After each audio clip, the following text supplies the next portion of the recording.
What exactly is insider trading?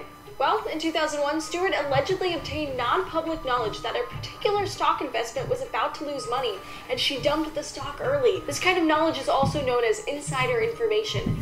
It is only available to high-level executives or major shareholders in a company known as corporate insiders. While corporate insiders are allowed to trade any stocks, they must register potentially conflicting trades with the Securities and Exchange Commission. It's illegal to use insider information to profit from potential stock changes.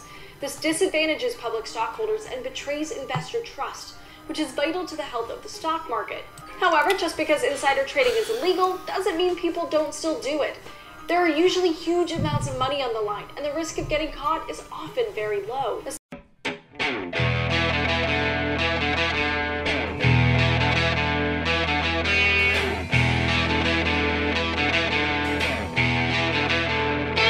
I get up from the ground, pull my mind from the skating it down, and it's time to decide on the action that will force the tide.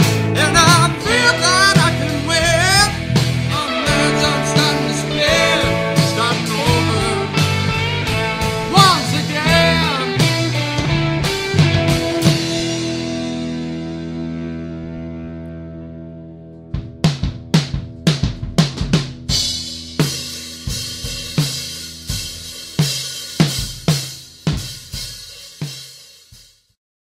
Welcome to the Starting Over Podcast. I'm your host, Edward Shelton, aka Dark Logos, and this is the show where we look at the strategies, tactics, and mechanics behind the game of heroclix. Today is a very mixed day for me. It's my dad's 75th birthday, and I ended up spending time celebrating with him.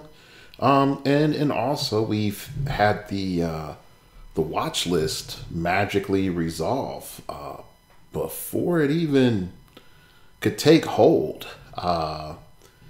And so there's that. And then there's some other things that are going on, but I'm going to probably end up saving that for another show because I need to find out how the final act will end. But it primarily involves how not to run a heroclix community. So there is that. So why did I have the intro that I picked? As you know, I have decided to maybe not Super Saiyan level 4 my YouTube game, but I am deciding to add in a little bit of side dojo training with the intros, so that when the theme music plays, you're just like, oh yeah, all right, it's showtime. And I bring this up because, buddy, it feels really bad how the watch list got handled. And I know some people are going to be like, Dark Logos, you didn't even talk about the watch list. You didn't bring it up. It came out. You didn't put out a show. You were sitting there playing Pokemon Go, walking through the forest, talking with Bambi in the hood. Like what you were gone, Dark Logos, and they were quick-witted. Like the handoff of the briefcase inside that movie that you love so much. Yeah, that's part of my problem. So let's go ahead and get into my problem, then go into what the watch list changes were. For some of them, they are questionable, to say the least. Some of them are necessary, but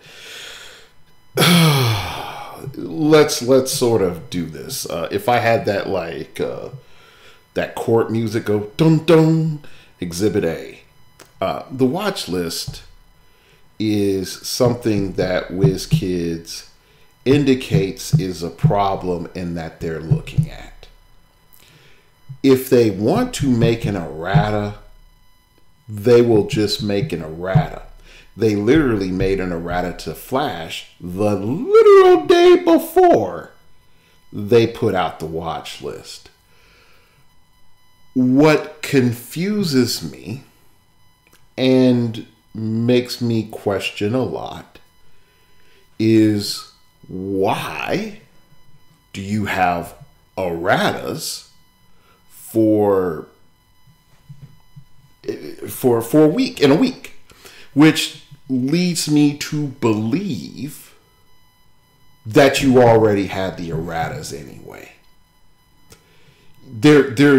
You weren't watching anything.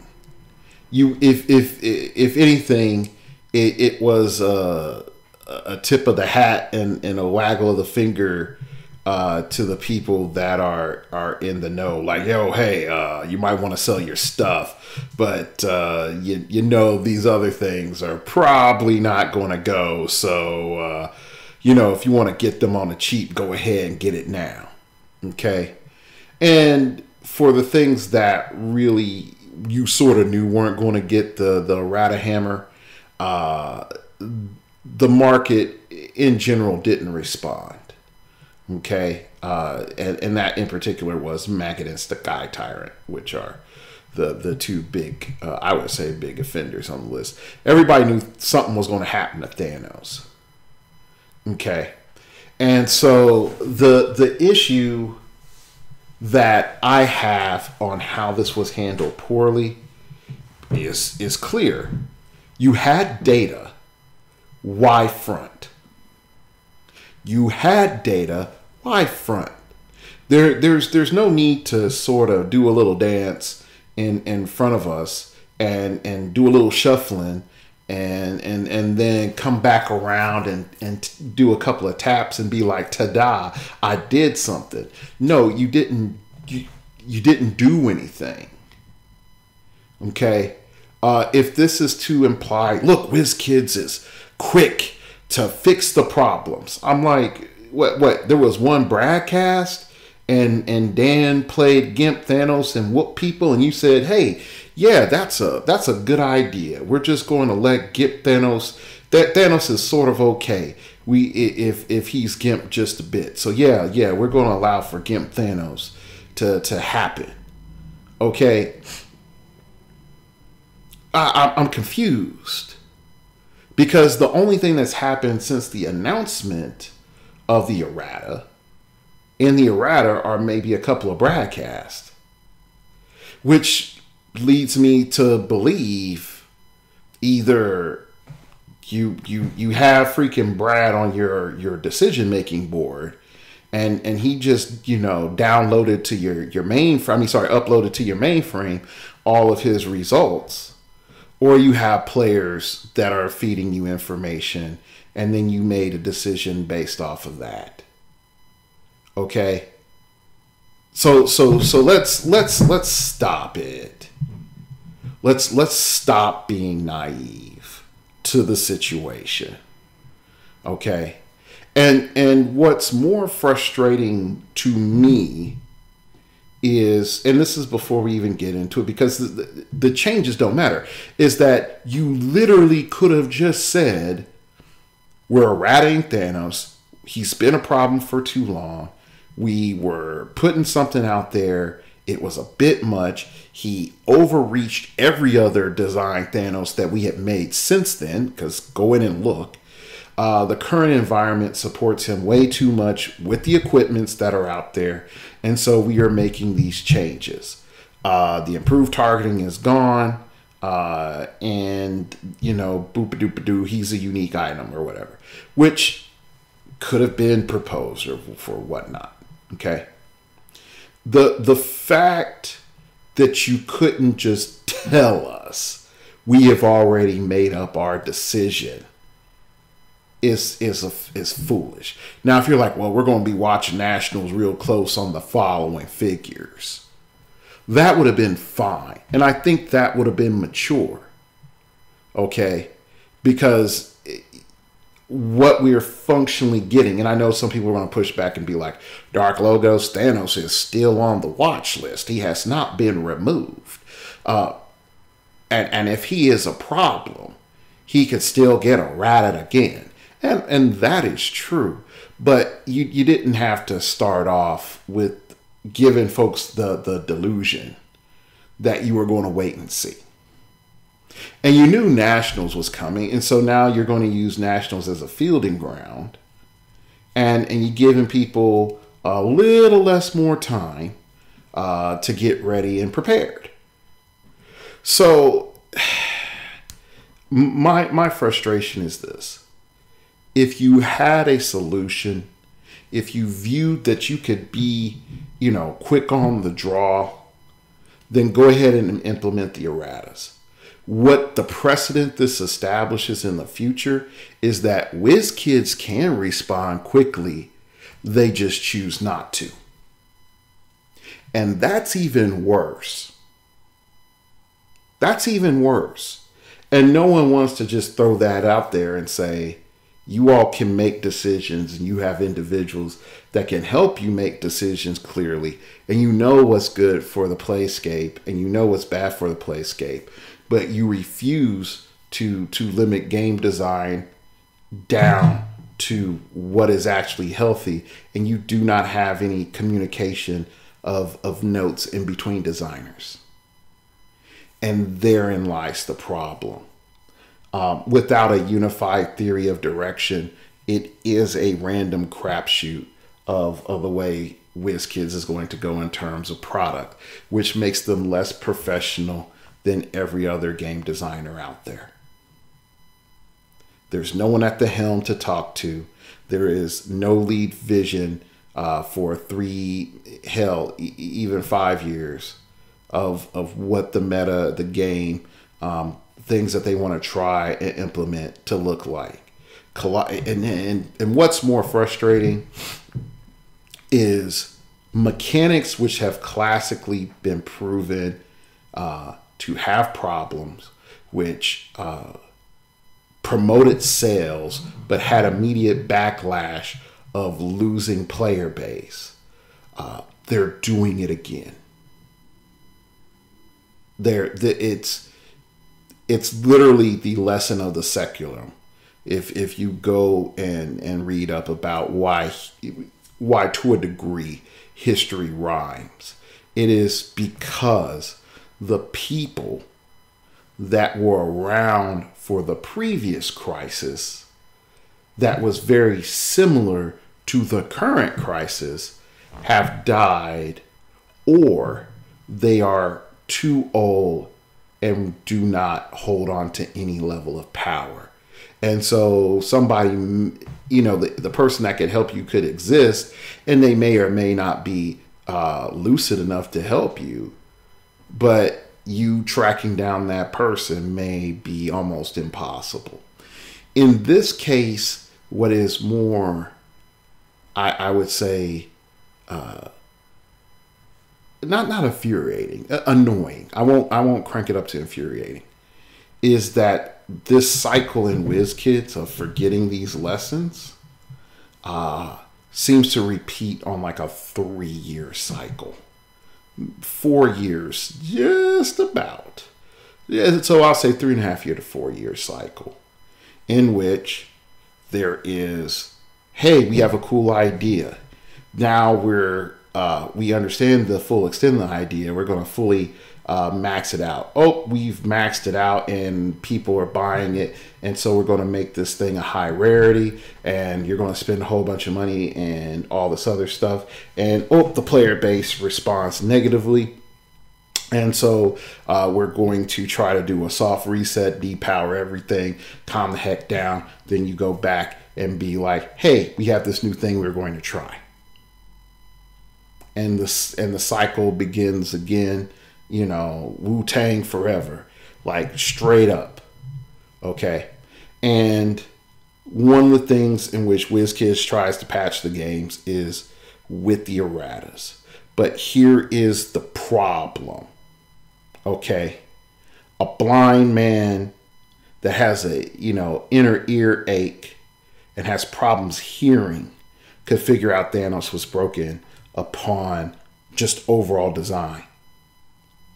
Okay. You could figure out, and with past mechanics, with say Maggot, for example.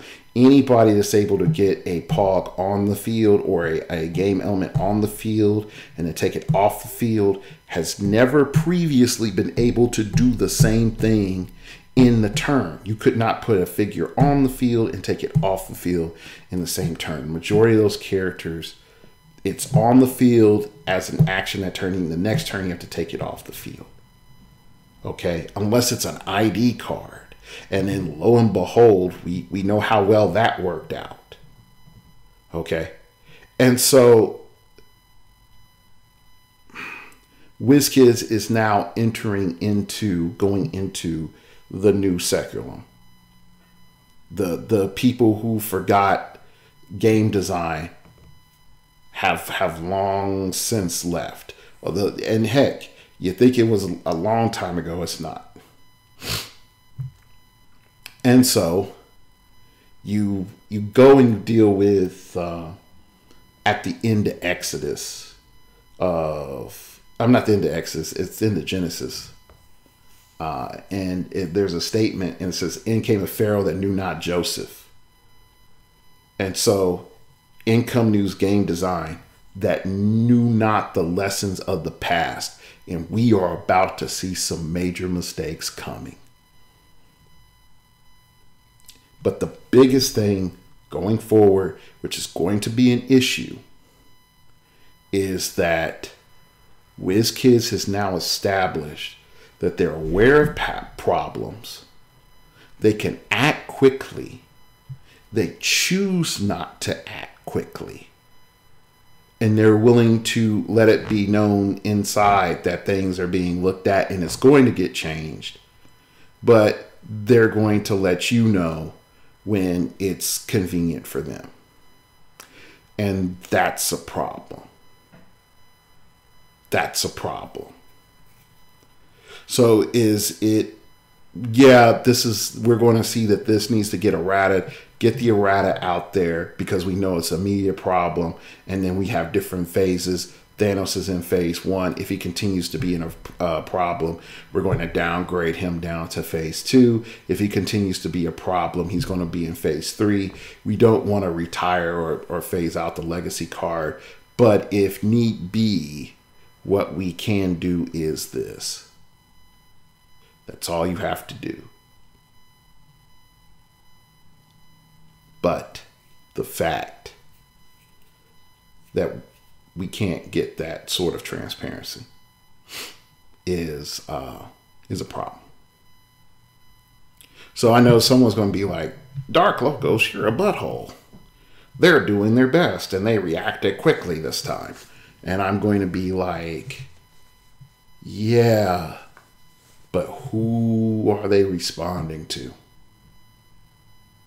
Who is pushing the buttons inside this time? And therein lies the question. Now, I can easily say, hey, a lot of characters Daniel Powell brought up are on the list. Does that mean Daniel has massive influence? I doubt that. But I do probably believe that his opinion has more weight. Now, if Dan says Thanos is done, are you coming up there and to prove that he's right? You know? So, again, there is a bunch of problems that comes along with this.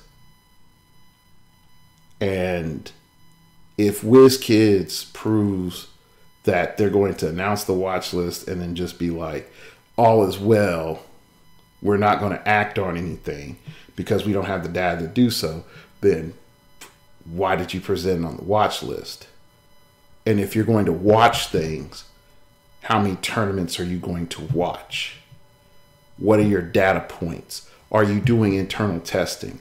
Because in all honesty, those sort of things need to be brought up because, again, when it's about a week's time and all of a sudden you have answers and changes, what is the fire underneath the buttocks?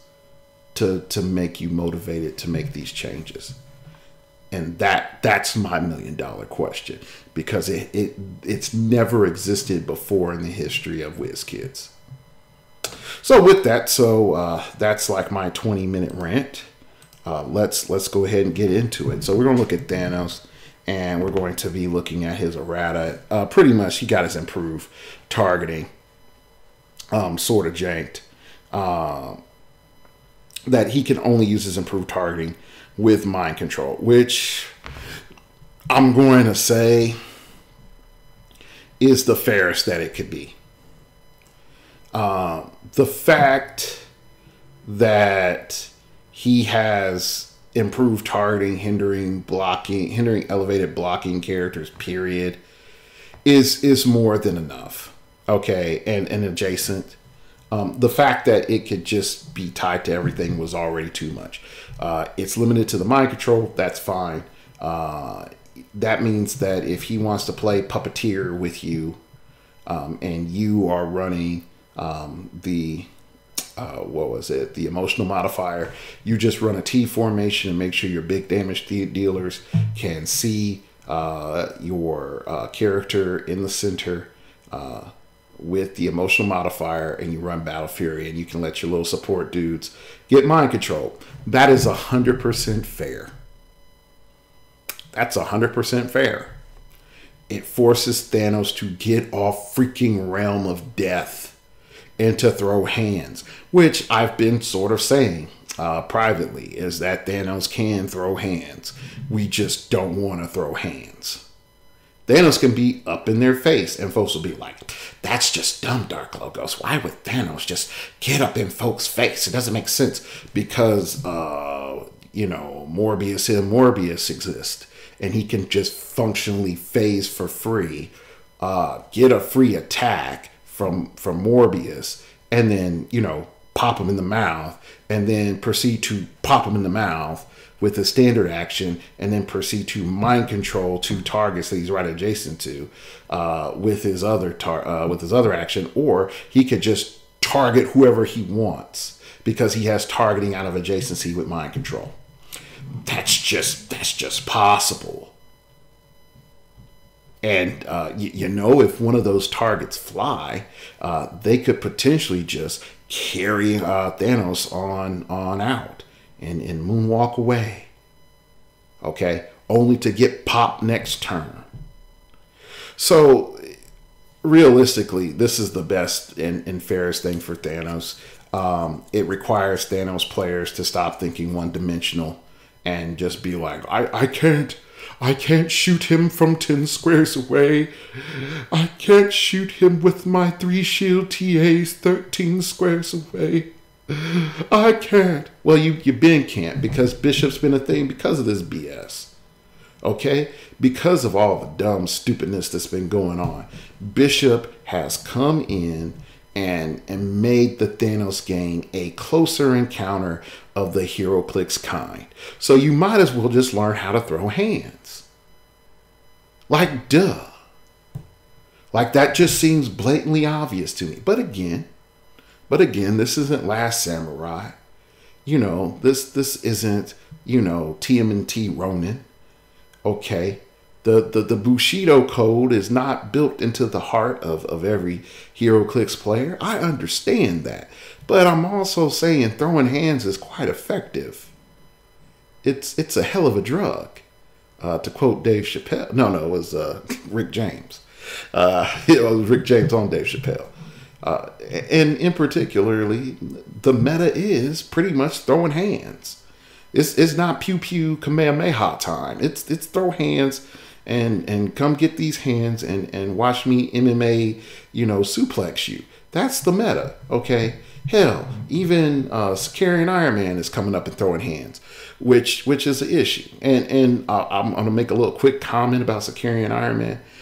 I don't know how he made it through playtesting as balanced when you know that you made equipment that allowed for him to free equip. He can. There's too many dumb things that he does that allows you to just put the items on his card with no penalty. Like, it's dumb. It's dumb. So I'm going to leave it at that. And I need to write a question to the rules team to see if Scarab can, just for the heck of it, target him if he has items on his card. Because I believe that he should, because he needs a counter. And Buddy, I would love that. Because I will be mind controlling Sim card, and find him somewhere he belongs, because he's currently very imbalanced. So, anyway, going back, that errata on Thanos is fine, but here we go into the explanation, which I like, but again, let's listen to this and see where they messed up at. Explanation. The current wording of Thanos, behold the ultimate power in the universe traits, allows Thanos player to choose the mind effect and be granted improved targeting effects independent of any use of mind control, i.e. making a ranged attack for damage. This was not the intent of the effect. As such, we are issuing a errata to fix this. With the new wording, Thanos is only granted improved targeting when using mind control. Now, let's go into this. This was not the intent of the effect. You've known this. So why didn't you launch this back last year? Like, for real. It's not like all of a sudden, people just said, you know what we're going to play? We're going to play Thanos. No. Thanos has been doing Thanos things for months. If this was not part of game design's intent, why have you let this go along, this far down the path? I mean, the two roads diverged in Yellowwood like 50 miles back. And we've been down the same road we've been to Grandma's house many a times. I don't know what's down the other way, Wiz Kids. You haven't gone there. Okay, and down that road is, quick acting, accountability, and transparency. This seems like the same smoky haze, coming out of Snoop Dogg's house. Okay, so what's going on? Because again, the statement, and as a person that's done debate and a bit of PR, this is a PR statement, which is saying our product was not working as intended, and it cost us, it cost our company significant financial loss, but even more importantly, it cost the lives of 25 adults and 52 children. And so due to that effect, we have decided internally to fix it. It's like you've known this problem for over 15 years. It's just now you hit the final body count number where you got to come transparent. Okay. So that's pretty much what it is. This has nothing to do with data points or anything of we've been watching this, which is what the freaking watch list is for. Of this has been a problem. We've been watching this. If you knew he hasn't been working as intended, you should have clarified him. He needed clarification in a errata at launch. Boop. It happens all the time. Why did it take so long, Wiz Kids? When you got the homies, you got skilled homies there, and heck, y'all listen to somebody, and you listen, and whoever the somebody is listens to the podcasters. So what's up? Okay, next up, Sky Tyrant effect reviewed. Sky Tyrant flies again, flurry, charge, but do not have speed. When Sky Tyrant hits, after resolutions, he may move up to half his speed value using improved movement characters. Result, no change. That one's not going to change until after Nats, or possibly after Worlds, depending on how many Sky Tyrants come in and start ripping things up through preliminaries. Now again, do you have data on Sky Tyrant? There is a crap ton of data on Sky Tyrant, going back to his launch. Okay? There is a crap ton. All right. So you saying that there isn't any data on Sky Tyrant being a problem and we can't hot fix him too.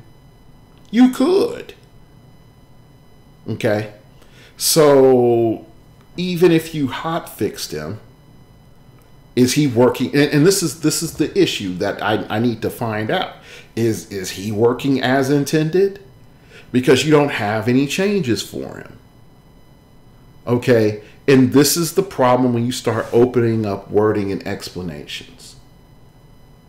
Because when you start using words working as intended, not working as intended, oversight, data sets, all these things have context. Okay? So we need to have those contexts because we've had minor public tournaments, major public tournaments. We've had several major public tournaments. Okay? You can go in and comment about that. There's nothing wrong with saying that. We looked at some tournament data, and these are our immediate conclusions. Due to us not running WKO, we have looked at many private tournaments, and we even consulted, the judges of them, and we looked at some bill sheets, and we've determined the following. Hell, you could reopen the judges forum, but we know that that's not happening. Because the last time there was a judges forum, there was a definitive, how can I say it, civil war. And it was over a structural integrity field. And should it be banned from the game or be errata? And there was a faction that said, no, this broken game element should not be changed. And then there was the rational side that said, yes, it needs to be changed. And I was on the yes, it need to be changed side when I was official WizKids judge. And you know what the other side said? It's like, but if we change it, no one would know. We would know. It would be official. It would be an official errata. Anyway, let's keep going. Let's go down to the homie Molecule Man. He caught shots this time. All right, so the errata is molecular manipulation, smoke cloud as free. Choose up to 3 non-debris terrain markers within range. Okay, so homie can no longer build the wall. Okay, that's fine. All right, Genghis Khan is not at the gates. All right, and he can start, tearing down your wall. And realistically, all he needs is 3 markers, and he can open up a gates for you get invaded. Like Helm's Deep or something. Okay, he can open up the gates real quick, and so the fact is, offensively, he has not changed. Defensively, he is not as strong as he was before, and he could still just put up barrier. He just can't do what 2 barrier pieces could do by himself. Okay, and that's fine. I think that's reasonable for his point cost and his rarity. Okay, so all in all, is this really a huge shot? No, they gave him a average pit, between 1 and 5. Sorry, 1 and 6. They gave him the bottom half. They gave him half, and that's fine. He can turn 3 squares into different terrain. That's fine.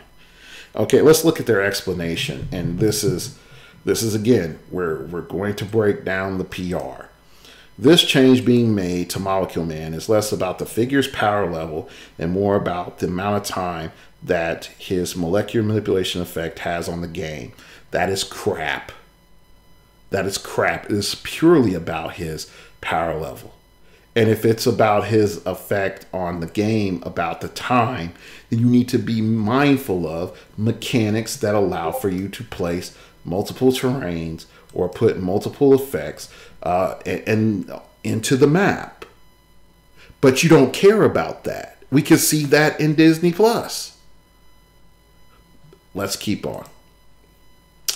With both effect of Molecule Man, molecular manipulation trait being free actions, it can be used every one of Molecule Man's player's turn.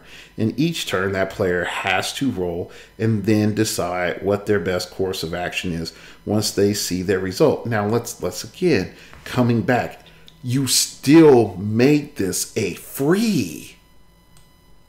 This is happening every turn anyway. And a die roll is not that big of a deal. And you think that a person is going to spend more time trying to find the perfect angle on 3 squares or 5 squares or 6 squares? And the answer is 3. They're going to spend a lot more time on 3 squares. Okay? But I digress. Let's keep going. All right. Let's go back. It can be used every one of Molecule Man's player's turn, and each turn that player has to roll and then decide what their best course of action is once they see the roll result.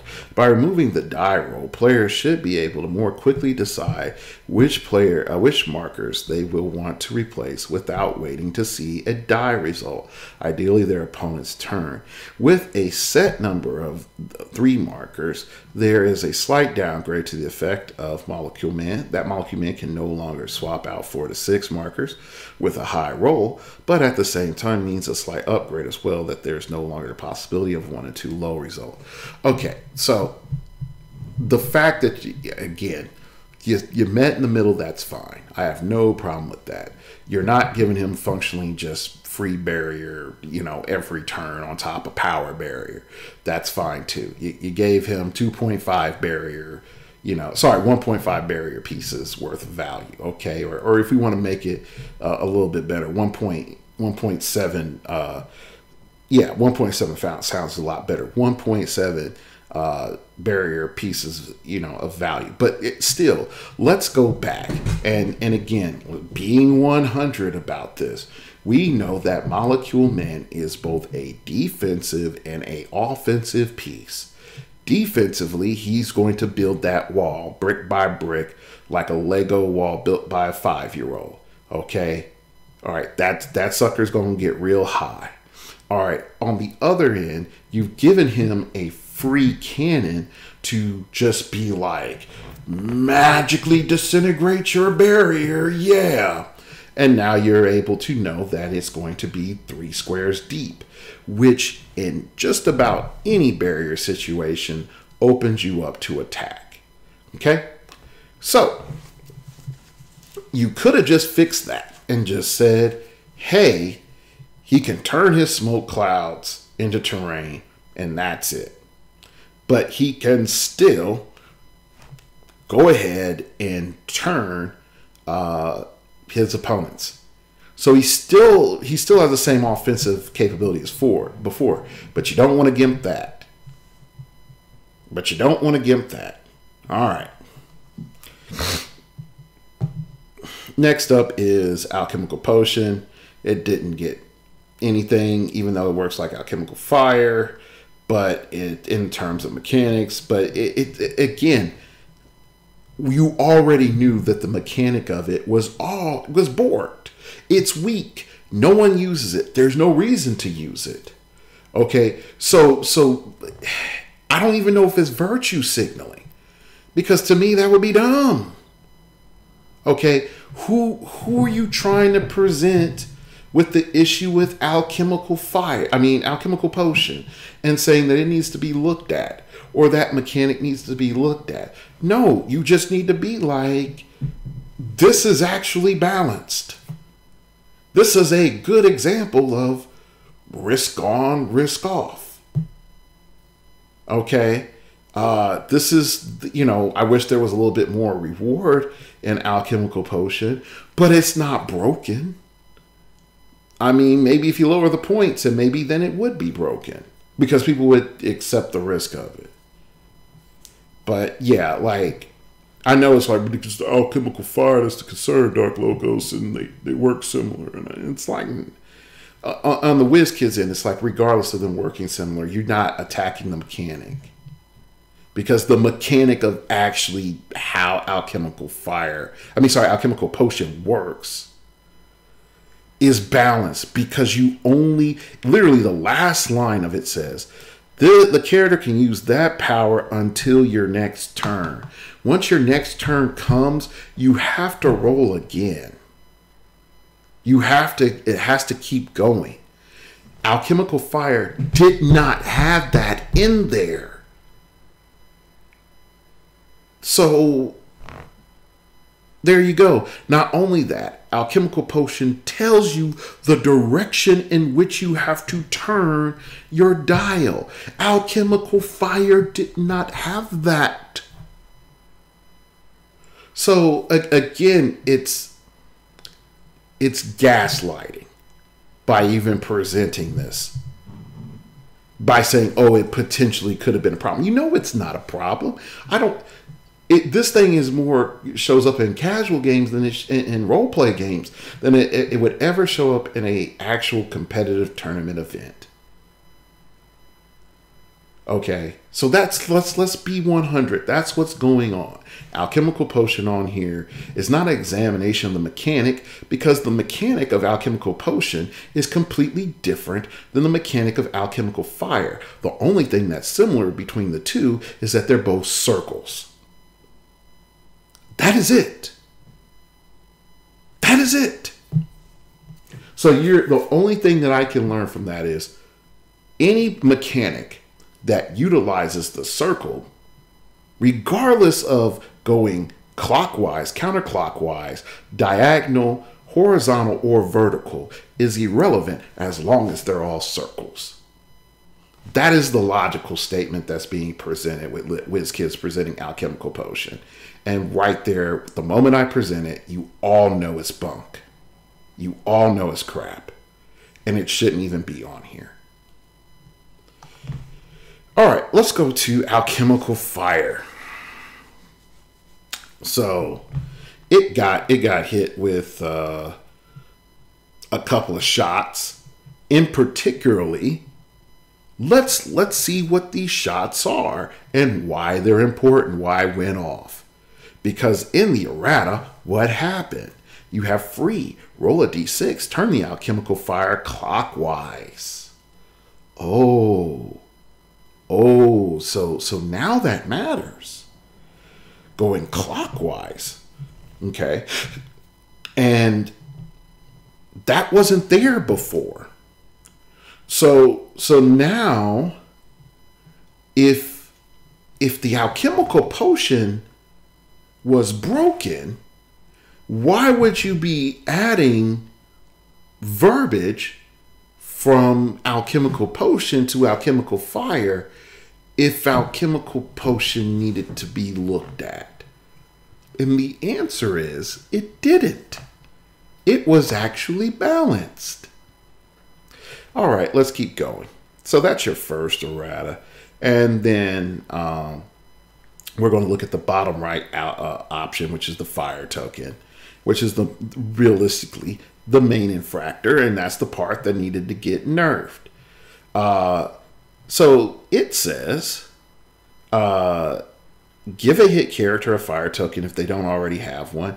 At the beginning of your turn, deal each character a fire token, 1 penetrating damage. When a character with a fire token clears action tokens, remove their fire token. Okay, so what's a couple of things that aren't there in this that probably should be there?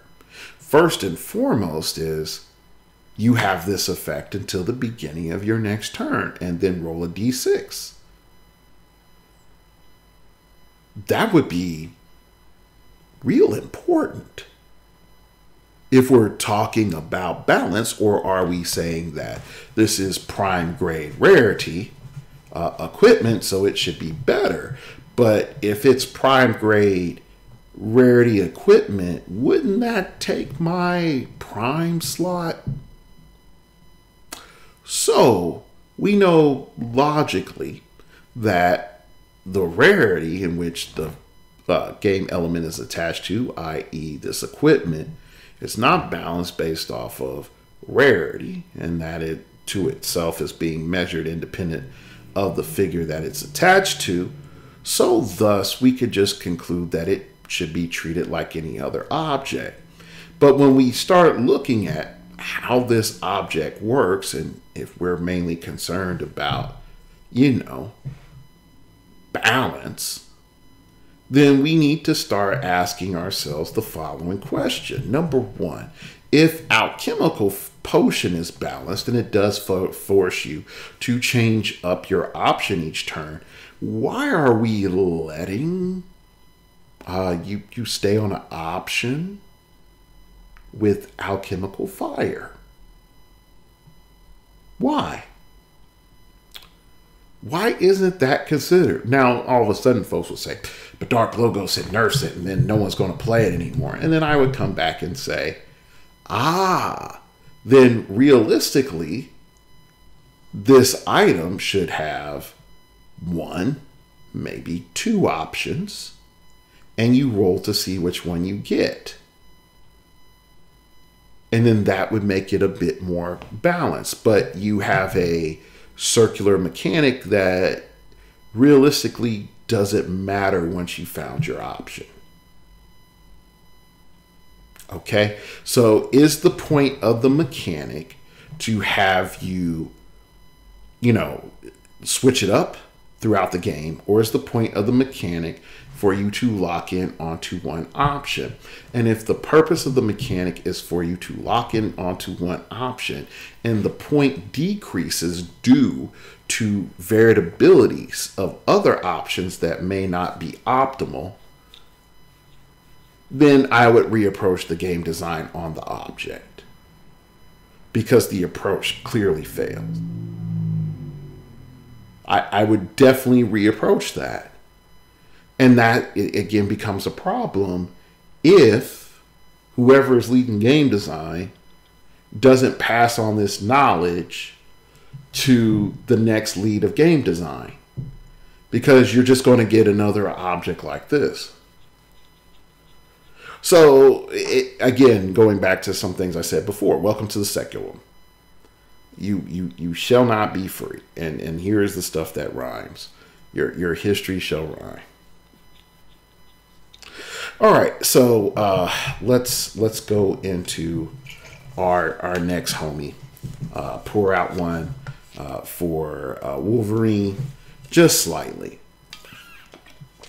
He's not broken. They just made him do what he was supposed to do anyway. And so let's just read his errata. I forgot. I forgot to read the explanation on the alchemical fire. So let's go ahead and read that, and then we're going to break that down. Explanation: there are two changes being made for alchemical fire. Upon review, it was decided that the damage trigger for the bottom right effect, being the beginning of each turn, was too potent. Well, duh, why didn't you test that? This being changed to your turn, so damage will only be dealt at the beginning of the turn of the player who has the alchemical fire equipped. And again, this effect has been in place since Batman. Justice League Unlimited. Like Batman used to have alchemical fire before it was Thanos. So you're dissecting the Thanos kit. Just tell us this became an issue because we saw it come up with Thanos, and we analyzed everything that goes on with Thanos, and this was one of the main problems. Just tell us. Don't try to front. Okay. Additionally, the intent of the die roll was to randomize the effects a player would land on. Again, if that was true, why aren't you forcing a roll each turn? You're not. So that's BS. With only 4 effects allowing choice of turning alchemical fire either clockwise or counterclockwise made it too easy to consistently land on a specific effect. The choice of a direction to turn the alchemical fire is being removed to make it less consistent. No, it's still very consistent because I picked the starting point. And then I have a very reasonable amount of probability of landing where I want within the first 2 turns. And if I haven't landed on it by turn 1, I've definitely landed on it by turn 3. So, again, this is crap. If you wanted to randomize it, why are you not forcing the player to roll each turn? Okay? And if you come back to me and it's like, well, because if the way that the fire tokens work, Dark Logos, if he turns the dial, then he won't have the ability anymore. But it's a generated effect from the equipment. The effect of the fire token would go on until the clear happens. Period. It would just still be in effect, even if it's not the selected option. If that's still a problem, you can write that into the errata. So, yeah, this is, again, you're getting soft-shoed. They're doing a little jig and a little dance and be like, nothing to see here, plebeians. And be transparent. Be transparent. This was an issue because of Thanos. We also still wanted people to play this. If we force people to roll, no one would play it. And no one would keep trying to buy the set, and folks would be mad. Freaking tell me what's up. Just tell me what's up. All right, so let's go on to Wolverine. And so we're going to go ahead and read the errata. At the beginning of your turn, if no opposing characters on the map is Wolverine's mark, choose an opposing character to be Wolverine's mark. So again, this goes into the swappity swap, sippity swap tech. And I'm going to be honest with you, that's a whole show. I was talking with a couple of the homies, and I've been debating about doing a show about swap. If you, and in particularly like poor man swap, which poor man swap can whoop up on a lot of different teams at your local venue. If y'all want me to talk about swap tech and the basics of swap tech and teaching y'all swap tech, let me know. Let me know. I've talked about it in the past, I think, with my premise of having two different swappers and seeing, just creating a cool effect that way. And that was all theory. But there's some time that I have in like the last few months, which has landed and accumulated in my stress about making swap teams and trying to make things that are competitive. And therein lies a lot of problems I've learned from swap tech. And going forward, if y'all want to know that, just put in the comments below. If I get 3 different people being like, yeah, I'm interested in swap tech and learning about it, then I'll put out a show. So let's go into this. So the whole point is that because you have a beginning of game effect that ties into him assigning the mark, and then all of a sudden you swap him in, he would not get his beginning of the game effect. Now you have a problem. So here's the issue. Why don't you just allow people that are swapped in to get the beginning of game effects? And the reason why you're not is that those beginning of the game effects are very strong. But you end up trying to make that as like a prerequisite so that he does his thing. And realistically, swap tech got around it. Now, you need to come back and admit swap tech has some issues. And it is currently very, very spicy meatball. But I'm betting you already know that. And, Cap, Magneto, Professor X, all the homies, even, all the homegirls too, bring in Invisible Woman and Sue Storm. And hell, even bring in my Frightful Four homie, the Wizard. All y'all need to get put on alert, put on watch, put on check, put on standby or something. And everyone with that mechanic needs to be examined because that mechanic has a problem. which creates massive imbalances in the game. But again, if y'all want to learn all that, then we'll go into that in the swap tech one. But let's go into, again, back to Wolverine. He should have assigned his mark regardless. It should just be when Wolverine is on the field, assign a mark, boom, period. There, that's all you needed. But you didn't do that because you were, again, tied it to the freaking beginning of the game. Anyway, let's go to explanation. Wolverine's tracking the target trait was problematic when combined with X-Men swap tech. Thank you. Thank you for being honest.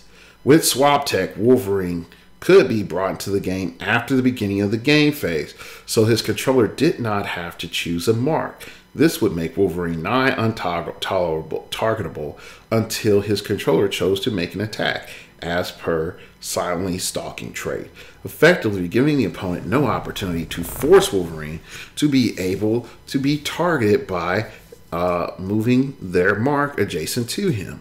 This interaction undermines the intent of the effect. We are changing the second sense of Wolverine's tracking the target trait, such that Wolverine player must choose a new mark at the beginning of any turn that they do not have a mark. Now, here's my other point I want to bring up. This is the truest point that they've spoken this entire time. This is the truest point that they've spoken the entire time. But here's the other issue. This is an errata. This is not a watch list. You haven't been seeing Wolverine and Thanos fist bumping outside of your local tournament scene. You haven't. This Wolverine has not been rolling through, just causing all sorts of problems, and Golden Age launching all the ID cards like he's a freaking, mobile missile platform or something. Okay, so realistically, this should have just been an errata and done with it. This is not watch list material. So this is frustrating because it feels to me it's like, look, you're hinting at some truths that are going on behind the scenes. Swap tech is BS, and you should try to fix it and get ahead of it, but you're not. You're not letting folks know. Okay? And therein lies a problem by your omission that you know that swap tech is about to be BS, because you're already seeing in this note that swap techs at the beginning of the game interactions are causing problems. Period. All right. Maggot, nothing happened to him. He could have gotten nerfed and just said, when Eeny or Meeny come out, they have to stay out for the duration of the turn. That's all they needed. That way, if they died, they're dead.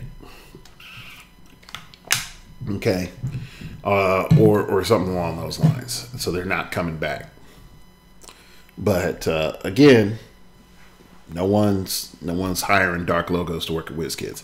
So,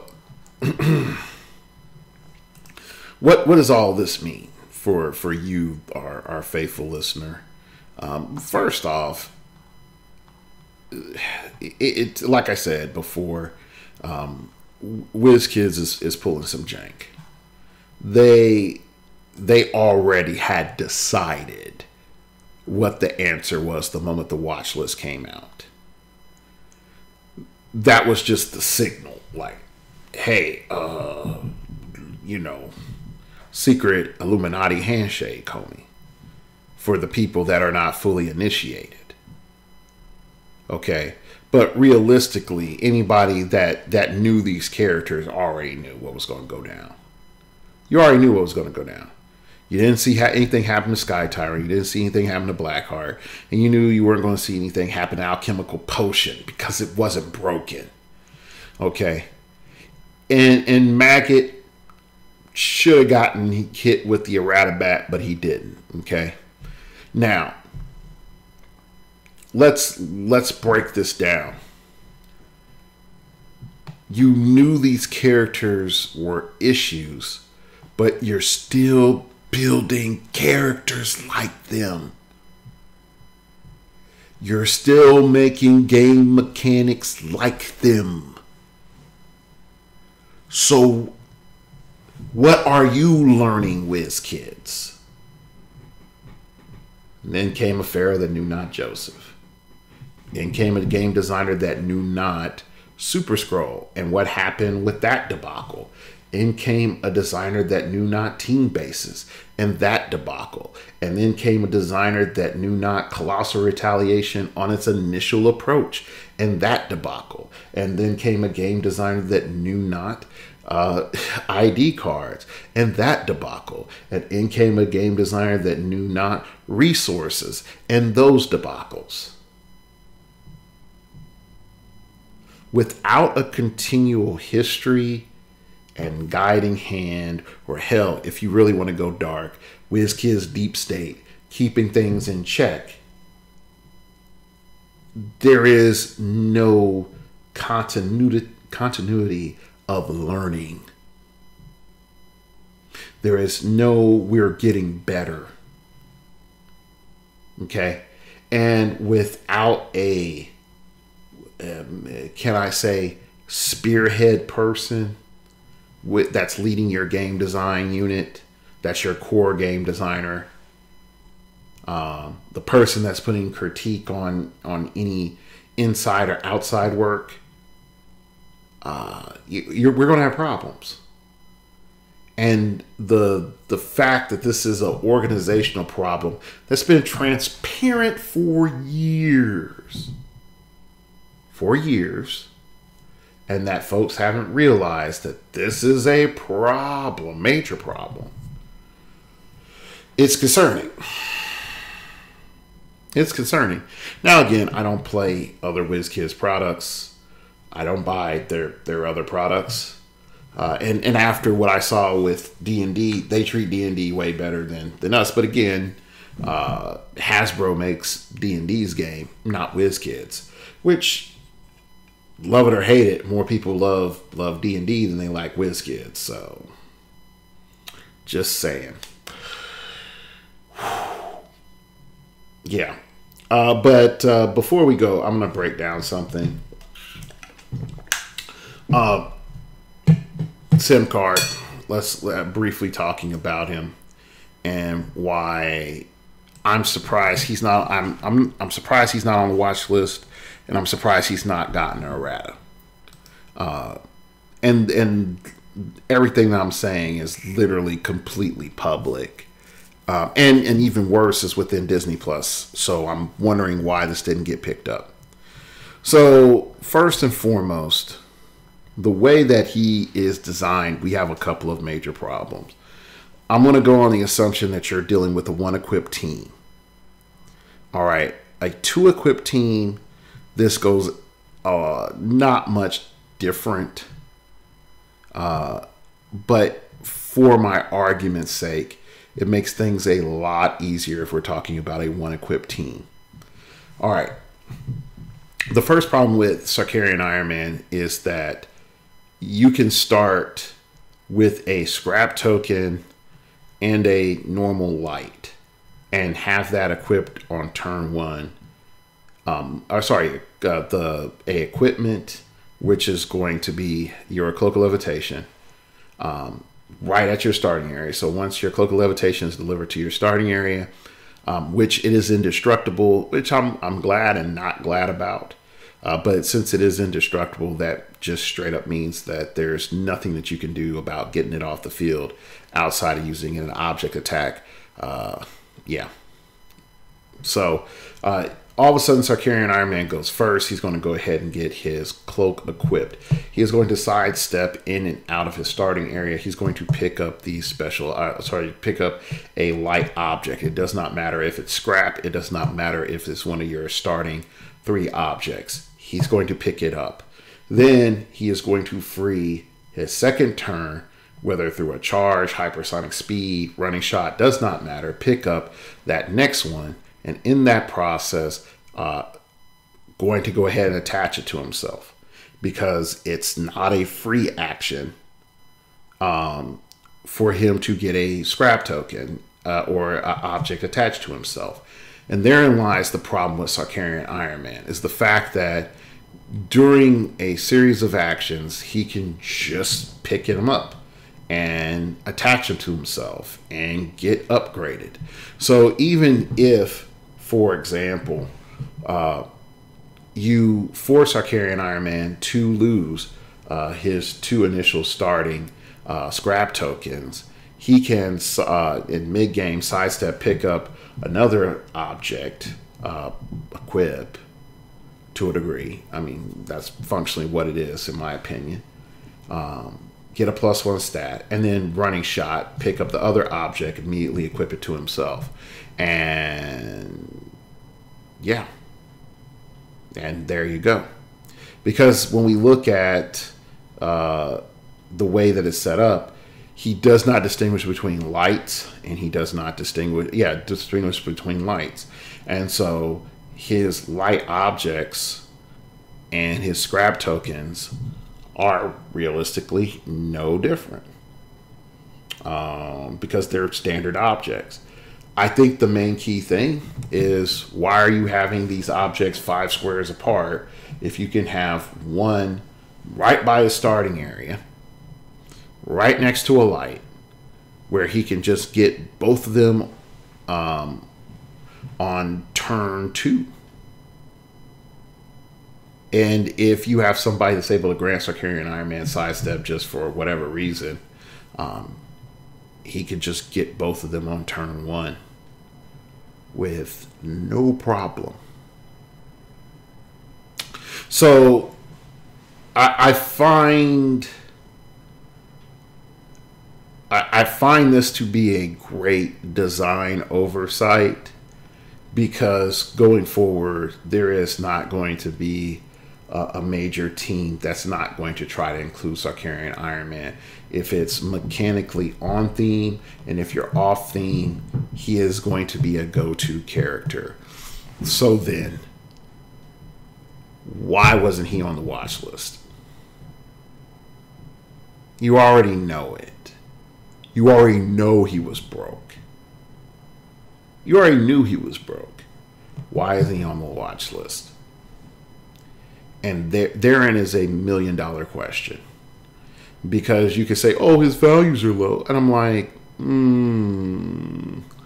look, he can increase his stats and be a 12, 12, 19, 4 with an 8 range for doing not a non-action. Okay? For doing non-actions. And there are enough characters in the game that allow for him to replenish items onto the field. Okay? So that in and of itself is a huge problem, because he can have infinite shields. So they need to errata him to be limited down to his scrap tokens. At least with his scrap tokens, the character is somewhat near bearable, because then you have a chance as the opponent to destroy one of his scrap tokens, limiting him down to 2 shields and no replenishes, or forcing the other, forcing as first player to be on a 1 equip situation and forfeit your advance, or specifically super guard your advance, to block or protect or pick up that other object that is his scrap token or scrap object. there is that. Or you can allow him to work as he is, but pick one stat to increase by +1. So when he has 2 tokens at the beginning of his turn, he can pick 2 stats to increase by +1. So he can be like, I'm going to increase my damage by +1 and my defense by +1. Or I'm going to pick my range by +1 and my attack by +1. Or my movement by +1 and my damage by +1.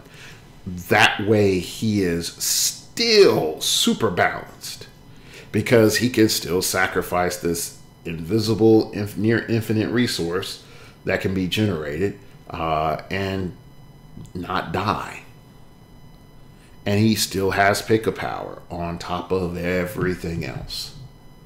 So if Sarkarian Ironman doesn't hit the watch list due to Nats, because he's going to be everywhere at Nats, like, that's guaranteed.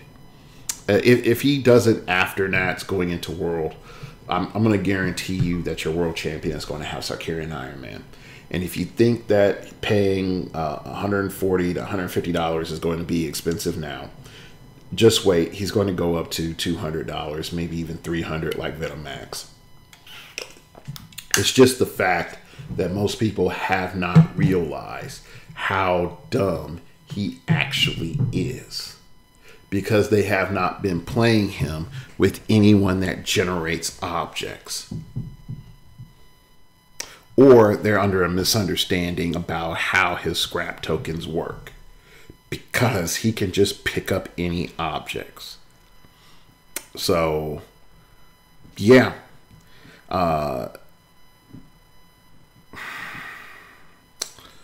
Yeah, that's it. That's it for today's show.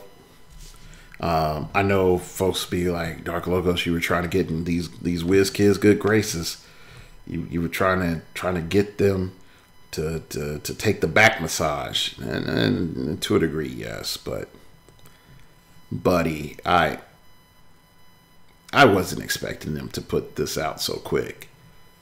I was expecting them to at least wait until Nats or a Rata Thanos and just let that be. But the way that they handled this was bad, because they tipped too much of their hand, in the sense of, you knew this was a problem. You could have just errated it and fixed it, but you didn't.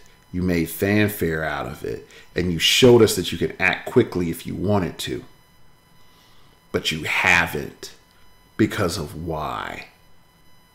Why haven't you been acting quickly to quite evident problems? And that's sinister. That's sinister.